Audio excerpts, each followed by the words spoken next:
امام جلال الدین سیوطی بے وقت مفسر بھی ہیں، محدث بھی ہیں، مورخ بھی ہیں، بڑی ہستی ہے، بڑے بزرگ ہیں۔ ایک رات آپ کی زندگی میں ایسی آئی کہ آپ نے 75 مرتبہ رسول اللہ کا دیدار فرمایا۔ امام جلال الدین سیوطی کوئی معمولی ہستی نہیں ہے۔ اب وہ امام سیوطی اپنی کتاب میں لکھ رہے ہیں کہ اللہ کے رسول علیہ السلام نے جب اشارہ کیا تو نوجوان صحابی سمجھے کہ حضور مجھ سے مخاطب ہے، لیکن حضور نے میں تجھ سے نہیں، جو یہ قبر میں سو رہا ہے نا میں اس سے مخاطب ہوں۔ اس سے یہ بھی پتا چلا کہ اللہ کے رسول علیہ السلام قبر والوں سے بھی بات فرماتے ہیں، یعنی وہ ہماری طرح نہیں ہے، اور وہ مٹی کے نیچے کیا ہے وہ حالات بھی ملاحظہ فرماتے ہیں، اور کیا ہے یہ بھی دیکھتے ہیں، اور کیوں ہے یہ بھی دیکھتے ہیں۔ ہاں، اس لیے کہ کیا ہے یہ دیکھنا بھی بڑی بات ہے، لیکن کیوں ہے یہ اس سے بڑی بات ہے نا۔ تو اللہ کے رسول علیہ السلام نے فرمایا یہ قبر میں کون قبر میں سو رہا ہے؟ پہلی بات تو مدینہ منورہ میں، نمبر 2 جنت البقیع میں۔ آقا سے میں نے پوچھا، وہ صحابی کہتے ہیں میں نے پوچھا رسول اللہ کیا ہوا؟ تو اللہ کے رسول علیہ السلام فرماتے ہیں کہ اس کو زکوٰۃ وصول کرنے میں نے بھیجا تھا۔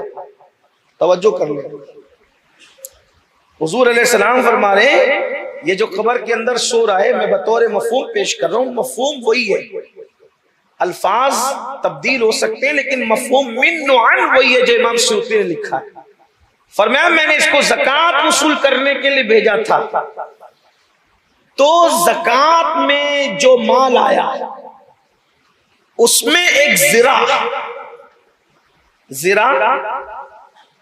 جو جنگ کے موقع پہ لوہے کا لباس پہنتے ہیں اس کو زرہ کہتے ہیں۔ اب تو نوجوان بھی ہمارے زرہ خود اور یہ ساری چیزوں کو جان گئے، کچھ سیریل ایسے آ گئے جس نے پرانی جنگوں کی یادیں تازہ کر دی، تو آپ کو وہ ساری پرانی باتیں جو آپ پہلے نہیں جانتے تھے آپ کو پتہ چل گئی ہے۔ تو جو لوہے کا لباس پہنتے جنگ میں اس کو زرہ کہتے ہیں۔ تو آقا علیہ السلام فرماتے ہیں کہ میں نے اس کو زکوٰۃ وصول کرنے، زکوٰۃ کا مال وصول کرنے بھیجا، اور اس نے ایک زرہ کو اجازت کے بغیر اپنے پاس رکھ لیا۔ توجہ کریں، زکوٰۃ کی مد میں جو مال آیا اس میں زرہ تھی، زرہ کو اجازت کے بغیر رکھ لیا۔ آقا فرما رہے کہ میں دیکھ رہا ہوں کہ وہی زرہ آگ کی بنا کر اس کو پہنا دی گئی ہے، وہی زرہ اس کو آگ کی بنا کر پہنا دی گئی ہے۔ مومنوں کے مال کی امانت کے حوالے سے اگر اجازت کے بغیر کوئی زرہ لے کر جنت البقیع میں آرام کر رہا ہو، مدینہ منورہ میں سو رہا ہو، اور وہ بھی ایسی جگہ جہاں حضور علیہ السلام ظاہری حیات میں تشریف لا رہے ہیں اور تشریف لے جا رہے ہیں، مگر ایک زرہ کے حوالے سے اس بندے نے خیانت کی، تو اللہ کے رسول فرما رہے ہیں وہ آگ کی شکل اختیار کر گئی ہے اور آگ کی شکل بنا کر اس کو پہنا دی گئی ہے۔ آپ سے پوچھتا ہوں مسلمانوں، کروڑوں روپیہ لے کر کے بھاگ جانا اور اس کے بعد پھر ہر سال حج اور عمرہ کا ڈھونگ رچانا کس کھانے میں رکھا جائے گا؟ یہ کہنا کہ ارے مولانا چلو کچھ بھی کرو، نماز پڑھو سب معاف ہے، یہ لوگ کیوں نہیں کہتے نماز پڑھو سب معاف ہے؟ لیکن نماز ہو تو سب معاف ہے نا۔ جب اللہ کے رسول فرمائے پیٹ میں حرام جائے گا تو 40 دن تک نہ تیرا فرض قبول ہے نہ تیرا نفل قبول ہے۔ اللہ انہی کی عبادتیں قبول کرتا ہے جن کے پیٹ میں حلال موجود ہے۔ مسلمانوں، ہم کتنی تقریریں سنتے ہیں، کتنے خطابات سنتے ہیں، کبھی دل پسیجتا ہے، کبھی دل نرم ہوتا ہے، محفل میں پلان بنتے ہیں، اٹھ کے جانے کے بعد ارے یہ مولوی لوگوں کا یہی کام ہے، یہ تو یہی بولتے رہتے ہیں۔ یاد رکھنا مولوی کوئی چھوٹا موٹا لفظ نہیں ہے۔ مولوی کس کو کہتے ہیں پتہ ہے؟ مولوی کا مطلب کیا ہوتا ہے؟ شاید لوگ اس کو نہیں سمجھے۔ مولوی کا مطلب ہوتا ہے مولا والا، اللہ والا۔ مولوی بھی کہہ رہے ہو، اللہ والا بھی کہہ رہے ہو، تحقیر بھی کر رہے ہو۔ یہ سب کیوں ہے؟ پیٹ میں حرام ہے، نہ علماء کا احترام، نہ اماموں کا احترام، نہ باپ کا احترام، نہ ماں کا احترام، نہ بڑوں کی تعظیم، نہ چھوٹوں پہ شفقت، گفتگو کا کوئی اثر نہیں۔ آج جتنے جلسے ہو رہے، کل میں جودھ پور میں تھا، ہزاروں لوگ تھے، میں نے لوگوں کو یہ کہا کہ برا مت ماننا، پہلے سال میں ایک آدھ جلسہ ہوتا تھا کسی ایک شہر میں، لیکن ایک جلسے پہ پورے شہر پر سال بھر تک اثر رہتا تھا۔ آج نہ سننے والوں پر اثر، نہ بولنے والوں پر اثر۔ وجہ کہیں نہ کہیں ایسا ہے کہ جو بول رہا ہے اس کے پیٹ میں بھی حرام پہنچ گیا، اور جو سن رہے ان کے پیٹ میں بھی حرام پہنچ گیا۔ میں نے لوگوں کو کہا مقرر آ جائے، پیر صاحب آ جائے تو آپ کیا دیکھتے ہو؟ کس کے گھر میں ایسی ہے؟ بنگلہ کس کا ہے؟ گدا کس کے گھر میں ملے گا؟ پلنگ کس کے گھر میں ملے گا؟ حضرت کے لیے کھانے کا اچھا انتظام کون کر سکے گا؟ او فلاں مالدار پورے محلے کا سب سے بڑا، پھر چاہے وہ حلال کماتا ہو چاہے حرام کماتا ہو، کوئی لینا دینا۔ پیر صاحب کو تو نہیں پتا، مقرر صاحب کو تو نہیں پتا ذمہ دار کون ہے؟ ٹھہرانے والے۔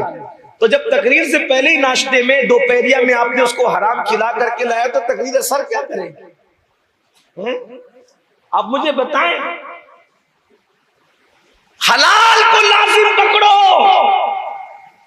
جب حجاج کوفہ آیا، کوفہ، تو لوگوں نے حجاج سے کہا حجاج تو ظالم بڑا ہے، کوفہ میں چند بندے ایسے ہیں کہ اگر یہ تیرے لیے بد دعا کر دے تو تو تباہ برباد ہو جائے گا۔ حجاج نے کہا جانتا ہوں سب کو نپٹ لوں گا۔ اور جیسی حجاج رات آئی، سب کو بلایا، فلاں محدث صاحب، فلاں متقی صاحب، فلاں فلاں فلاں فلاں، سب آؤ۔ سب آئے، دعوت کی، کھانا کھلایا، کھانا کھا چکے تو وہ متقی لوگوں نے کہا حجاج ہم لوگ مستجاب الدعوات ہے، دعا بھی کرتے ہیں تو قبول ہوتی ہے، بد دعا بھی کرتے ہیں تو قبول ہوتی ہے۔ حجاج نے کہا چلو نکلو یہاں سے، چلو جاؤ، تم میرا کچھ نہیں بگاڑ سکتے، دعا کرو کہ بد دعا کرو۔ کہا کیوں؟ کہا میں نے تمہارے پیٹ میں حرام ڈالا تھا، حرام ڈال دیا، اب تمہاری دعا اور بد دعا مجھے کوئی اثر نہیں کرے۔ حضرت سیدنا سعد ابن ابی وقاص صحابی رسول نے عرض کیا یا رسول اللہ صلی اللہ علیہ وآلہ وسلم، میں چاہتا ہوں کہ جو دعا کروں اللہ میری ہر دعا قبول کرے۔ اللہ کے رسول سے عرض کیا حضور میں مستجاب الدعوات بن جاؤں، جو دعا کروں قبول ہو، حضور کوئی ایسا عمل بتا دو۔ آقا نے فرمایا جا حلال کو لازم پکڑ، صرف حلال کھا، تو جو دعا کرے گا اللہ تیری ہر دعا قبول فرمائے گا۔ آج ہم ہر سال حج کو جا رہے ہیں، عمرہ کو جا رہے ہیں، داڑیاں بھی بڑی ہو گئی ہے، حالانکہ حدیث پاک ہے جو حرام پیسے سے حج کو جاتا ہے اور لبیک کہتا ہے تو اللہ فرماتا ہے تیری کوئی لبیک نہیں، لعنت ہے تیری لبیک کے بدلے تجھ پر، اور جتنے قدم چلتا ہے ہر قدم پر گناہ لکھا جاتا ہے۔ ہم نے عمل کی طرف توجہ کی، ہم نے فرائض کی طرف توجہ نہیں کی، نوافل میں شیطان نے کہیں نہ کہیں الجھا دیا۔ یاد رکھنا نیکیاں کرنے سے افضل اسلام میں گناہ سے بچنا ہے۔